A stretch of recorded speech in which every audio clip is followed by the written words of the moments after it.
Hi everyone, welcome to study world classes. तो friends, CTET जुलाई 2024 जो आपका एग्जाम 7 जुलाई को है, तो आप लोगों के पास जो टाइम है एक ही मंथ बचा हुआ है, यानी 1 मंथ में स्ट्रेटजी क्या रहनी चाहिए, कैसे आप सीटेट की प्रिपरेशन करें जो फर्स्ट अटेम्प्ट में सीटेट क्वालिफाई हो जाएगा, यानी सीटेट में जो है ऐसे होगा पास, यानी क्या आपको प्लान करना है 1 मंथ में जिससे आपका सीटेट फर्स्ट अटेम्प्ट में क्वालिफाई हो जाए।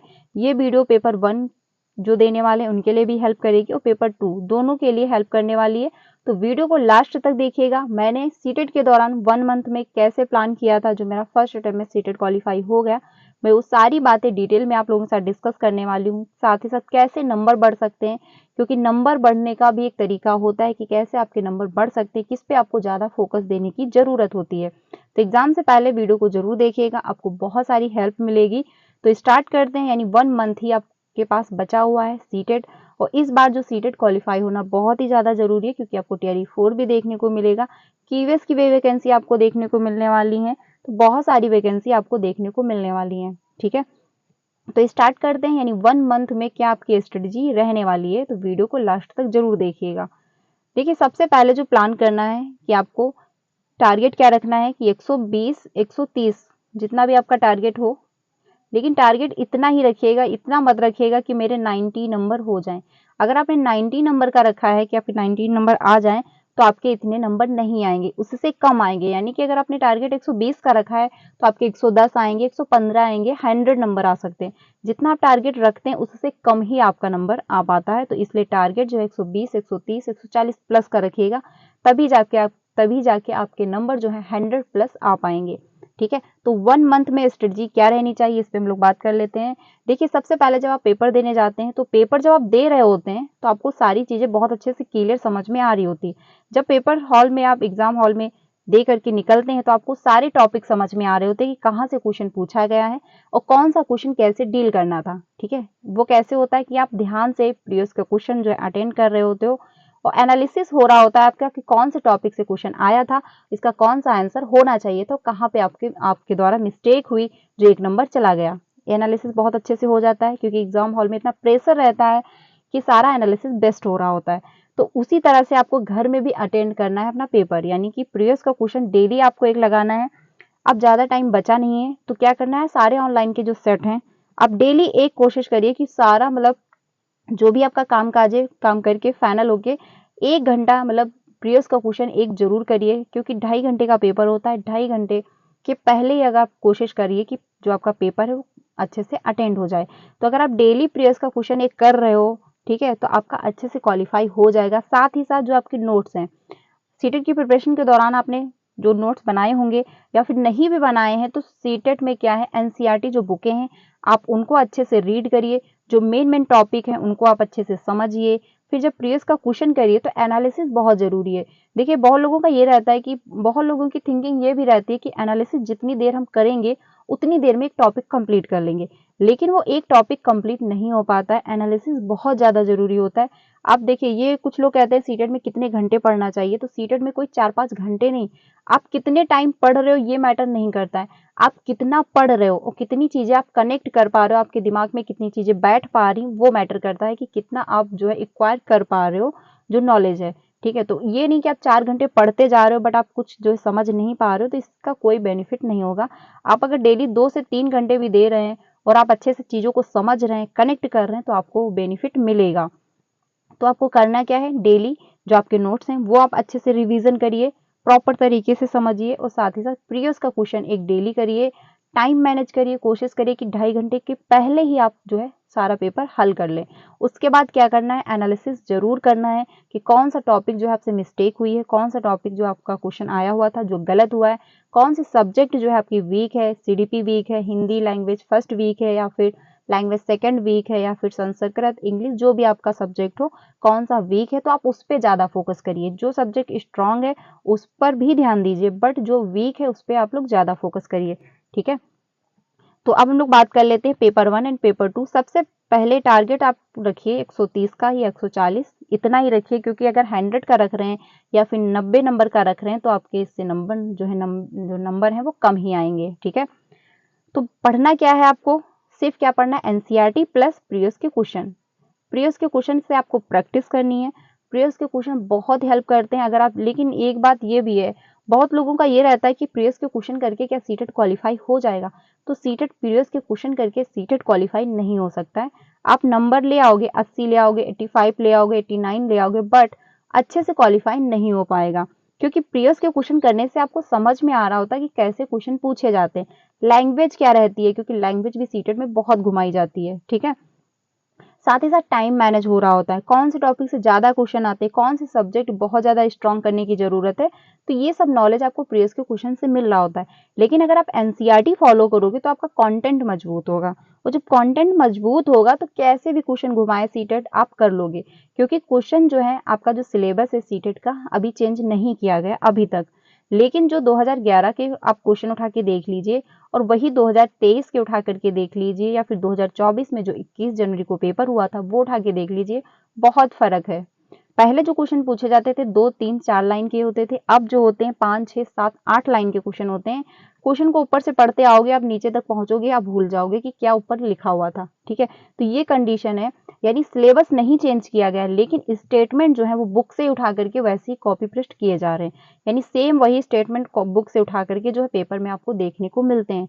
तो अगर आप ये सोच रहे हो कि प्रीवियस के क्वेश्चन करके आप गेन कर लोगे तो अच्छा स्कोर आप नहीं कर पाओगे, इसके लिए आपको एनसीईआरटी पढ़नी पड़ेगी। जब आप एनसीईआरटी पढ़ोगे तो आपको समझ में आ रहा होता कि हाँ कौन कौन से स्टेटमेंट कहे गए हैं, कौन कौन सी थ्योरी के अंतर्गत क्या बातें कही गई हैं, फिर अगर वही स्टेटमेंट पेपर में मिल भी जाता है तो आप कर लोगे अच्छे से, ठीक है। तो ये ध्यान रखिए, आपको एनसीईआरटी फॉलो करनी पड़ेगी और साथ ही साथ प्रीवियस के क्वेश्चन करिए। बाकी कोई मॉक टेस्ट मत खरीदिए, क्योंकि मॉक टेस्ट से कोई बेनिफिट नहीं होता है, ठीक है। तो पढ़ना क्या है आपको, सिर्फ और सिर्फ एनसीईआरटी प्लस प्रीवियस के क्वेश्चन। टाइम मैनेज होगा आपका प्रीवियस के क्वेश्चन से। स्कोर कैसे बढ़ेगा इस पे भी हम लोग बात करेंगे। ऑफलाइन आपका एग्जाम होना है तो ऑफलाइन जो पेपर है आप उन्हीं को अटेंड करिए, अच्छे से आपका टाइम मैनेज होगा, कैसे पेपर हमको डील करना है, कैसे ओमार सीट भरनी है, वो सब कुछ आपको प्रैक्टिस हो जाएगा। ओमार सीट जो आपके पास अगर नहीं भी है तो क्या करिए, बुक मतलब कॉपी पे आप नंबर नोट करिए, ठीक है, और फिर साथ में वैसे ही गोले जो फिलअप करते जाइए, तो आपको वैसे भी समझ में आ जाएगा, आपको फीलिंग आएगी कि मैं ऑफलाइन ही पेपर दे रहा हूँ, ठीक है। तो अब बात कर लेते हैं पेपर 1 की। देखिए पेपर 1 में जो सीडीपी होती है वो 30 नंबर की आती है, और सीडीपी में हर टॉपिक फिक्स है कि यहाँ से क्वेश्चन पूछा जाएगा, जैसे कि आपका वाइगोस्की हो गया, जीन पियाजे हो गया, कोहलबर्ग हो गया, ठीक है, इंक्लूसिव एजुकेशन हो गई, चाइल्ड सेंटर एजुकेशन हो गया, बहुत सारे टॉपिक, एनसीएफ हो गया, ठीक है। तो बहुत सारे क्वेश्चन जो हैं, यानी बहुत सारे जो टॉपिक हैं वहां से फिक्स है कि क्वेश्चन पूछे ही जाएंगे। तो ये सारे टॉपिक आपको अच्छे से कंप्लीट करने हैं। उसके बाद क्या करना है, प्रीवियस के क्वेश्चन आपको लगाने हैं। पेपर 1 में भी आपको हेल्प करेगा, पेपर 2 में भी आपको मदद करेगा। बहुत सारे लोगों का ये रहता है डाउट कि सीडीपी पेपर 1 एंड पेपर 2 में चेंज होता है, कोई चेंजमेंट नहीं होता है, सेम होता है, सारा कुछ सिमिलर होता है। जो क्वेश्चन आपको पेपर 1 में देखने को मिलते हैं वही पेपर 2 में मिल जाते हैं। बस रहता क्या है, क्वेश्चन पूछने का थोड़ा सा तरीका जो होता है वो चेंज होता है, यानी थोड़ा सा हाई लेवल के बनते हैं पेपर 2 में, और पेपर 1 में थोड़ा सा इजी रहता है, यानी 1-2% का फर्क रहता है, ठीक है। तो आप सीडीपी बहुत अच्छे से स्ट्रॉन्ग करिए, क्योंकि अगर आपकी सीडीपी अच्छी हो जाएगी तो इसमें क्या होता है 30 आप ला सकते हैं, अगर आपके टॉपिक अच्छे से कंप्लीट है और आपने प्रीवियस के क्वेश्चन से प्रैक्टिस की है, तो ये बहुत स्कोरिंग सब्जेक्ट रहता है। अगर आप सीडीपी कंप्लीट करते हैं तो आप पेपर 1 की भी 30 नंबर आपके कंप्लीट होंगे, साथ ही साथ पेपर 2 के भी आपके 30 नंबर कंप्लीट होंगे, क्योंकि सेम रहती है, ठीक है। अब बात कर लेते हैं लैंग्वेज 1 और लैंग्वेज 2 की। देखिए लैंग्वेज 1 में भी 15 जो नंबर होते हैं आपके, वो पैराग्राफ से आते हैं, यानी पोएम होता है और आपका गद्य और पद्य होता है जिसको बोलते हैं। तो ये जो नंबर होते हैं ये बहुत अच्छे, यानी पूरा स्कोर दे रहे होते हैं, यानी 15 में आपके 15 नंबर आ सकते हैं। करना क्या है, आपको प्रीवियस के जो पेपर हैं उसमें जो पैसेज दिए गए हैं सिर्फ वही आपको सॉल्व करने हैं, कुछ भी कहीं से भी आपको सॉल्व नहीं करना है। सिर्फ प्रीवियस के पैसेज को आप डेली सॉल्व करिए, यानी जब डेली आप प्रीवियस का एक सेट लगाएंगे तो उसको पूरा अटेंड करिए। उसमें हिंदी पैसेज जो है मतलब लैंग्वेज फर्स्ट का जो पैसेज है वो भी सॉल्व करिए, लैंग्वेज सेकंड का पैसेज जो है वो भी सॉल्व करिए, क्योंकि जो पैसेज होते हैं इसमें आप पूरे के पूरे नंबर ला सकते हो, और इसमें क्या है आपका टाइम भी बच रहा होता है अगर आपने पहले से प्रैक्टिस कर ली है। तो ये आपको 15 नंबर जो है आराम से मिल जाएंगे। ये पेपर 1 में भी आपको मदद करेंगे, पेपर 2 में भी मदद करेंगे, ठीक है। लैंग्वेज 2 जो है इसमें भी आपका पैसेज आता है, तो इसको भी आपको अच्छे से प्रैक्टिस करनी है। देखिए पैराग्राफ बहुत सॉल्व करिएगा, अच्छे से सॉल्व करिएगा, बहुत अच्छे से समझ के करिएगा, क्योंकि यही आपको नंबर दिलाएंगे। पेपर 1 में भी आपको 15 नंबर मिलेंगे और पेपर 2 में भी आपको 15 नंबर मिलेंगे, यानी कि 30 नंबर आपको मिलेंगे दोनों एग्जाम मतलब दोनों पेपर में। और लैंग्वेज 2 में भी आपको पैसेज है, तो ये मान के चलिए आपके 60 नंबर तो होते हैं पेपर 1 एंड पेपर 2 में पैसेज से आता है। तो अगर आपका पैसेज बहुत अच्छे से कंप्लीट है तो आपका पेपर अच्छे से क्वालिफाई हो जाएगा। करना क्या है, प्रीवियस के जो है पैसेज हैं वही आप सॉल्व करिए, अच्छे से करिए, वहां से आपका टाइम भी बचेगा, आपको समझ में भी आएगा कि पैसेज जो है वो कैसे पूछे जाते हैं। ठीक है, अब बात कर लेते हैं मैथ की। देखिए मैथ जो है 1 to 5 मतलब पेपर 1 की इजी आती है, ज़्यादा टफ नहीं आती है। तो आपको मैथ जो है प्रीवियस के क्वेश्चन से आपकी कंप्लीट हो जाएगी। लेकिन अगर आप थ्योरी करना मतलब कंटेंट करना चाहते हैं तो कंटेंट भी आप अटेंड कर सकते हैं। पेडागोजी जो आपको प्रीवियस के क्वेश्चन से ही कंप्लीट हो जाएगी, इसमें कोई दिक्कत नहीं होगी। ईवीएस के लिए क्या है, आपको क्लास 3rd से लेकर 5th तक एनसीईआरटी पढ़नी होगी, तभी जाके आपका ईवीएस कंप्लीट हो पाएगा। और ईवीएस में क्या रहता है, 1-2 नंबर इधर उधर हो जाते हैं, क्योंकि 1-2 क्वेश्चन थोड़ा इधर उधर पूछे जाते हैं। ठीक है, तो इसके लिए क्या है, क्लास मतलब 3rd और 5th की आपको एनसीईआरटी पढ़ लेनी है और प्रीवियस के क्वेश्चन की प्रैक्टिस कर लेनी है। 150 क्वेश्चन आते हैं, 2.5 घंटे का आपको टाइम दिया जाता है। जब भी प्रीवियस का क्वेश्चन करिए टाइम देख के करिए कि हमको 2.5 घंटे के अंदर ही इसको सॉल्व कर देना है। ठीक है, तो ये हुआ पेपर 1 का। अब हम पेपर 2 की बात कर लेते हैं। देखिए पेपर 2 जो होता है इसमें सभी का स्कोर बहुत डाउन जाता है और बहुत लोग इसमें फेल भी होते हैं। इसमें करना क्या है, आपको पेपर जो सीडीपी होता है पेपर 1 और पेपर 2 की सेम होती है, तो कोई दिक्कत नहीं होगी, आपका पेपर 1 से सीडीपी पेपर 2 की भी कंप्लीट हो जाएगी। लैंग्वेज जो है वो भी सेम रहती है, लैंग्वेज 2 भी आपकी सिमिलर रहती, कोई चेंजमेंट नहीं होता है। आपकी जो है ये 3 सब्जेक्ट है पेपर 1 से जो है पेपर 2 की कंप्लीट हो जाती है। अब जो बात रहती है वो आपका मैथ और साइंस की रहती है, एसएसटी की रहती है, जो कि 60 नंबर का आता है। ठीक है, मैथ और साइंस अगर आपने ले रखा है तो 6 to 8 की मैथ पढ़िए अच्छे से, और साइंस जो बुकें हैं वो आप अच्छे से रिवीजन करिए, साथ ही साथ प्रीवियस के क्वेश्चन करिए। ठीक है, आपका मैथ और साइंस अच्छे से कंप्लीट हो जाएगा। अब बात कर लेते हैं एसएसटी की। जो एसएसटी है यानी सोशल साइंस है, इसमें भी आपको क्लास 6, 7, 8 की क्या है एनसीईआरटी फॉलो करनी है, जिसमें से आपका हिस्ट्री है, ज्योग्राफी है, पॉलिटी है। इसमें से क्वेश्चन पूछे जाते हैं 40 नंबर के, तीनों सब्जेक्ट से मिलाकर के 40 नंबर के क्वेश्चन पूछे जाते हैं। सबसे ज्यादा जो क्वेश्चन पूछे जाते हैं क्लास 8 की मतलब हिस्ट्री से पूछे जाते हैं, क्योंकि क्लास 8 की जो हिस्ट्री है वो काफी अच्छी है, उसमें बहुत सारे टॉपिक दिए हैं और बहुत सारे चैप्टर इंक्लूड किए हैं, तो उसी से ज्यादा क्वेश्चन आते हैं। तो आपको क्लास 8 की हिस्ट्री जो है अच्छे से कंप्लीट करनी है, ज्योग्राफी भी बहुत अच्छे से कंप्लीट करनी है, क्योंकि क्या होता है सोशल साइंस में हिस्ट्री है, ज्योग्राफी, यहाँ से ज्यादा क्वेश्चन पूछे जाते हैं। पॉलिटिकल साइंस जो है वहां से कम क्वेश्चन आते हैं, इतने ज्यादा नहीं आते हैं, लेकिन आते हैं, बट ये नहीं कहना होगा कि बिल्कुल नहीं आते, वहां से भी आते हैं, लेकिन सबसे ज्यादा जो आपका हिस्ट्री और ज्योग्राफी से ही क्वेश्चन पूछे जाते हैं। तो करना क्या, आपको 6, 7, 8 की जो है एनसीईआरटी फॉलो करनी है। अगर आपने नोट्स बना रखे हैं तो बहुत ही अच्छी बात है, आप कम टाइम में नोट्स रिवीजन करिए। इसीलिए मैंने सबसे फर्स्ट मतलब पहले ही स्टार्टिंग में बोला था कि अगर आप एक चैप्टर पढ़ रहे हो तो उससे रिलेटेड जो इंपॉर्टेंट टॉपिक है वो आप नोट डाउन करिए।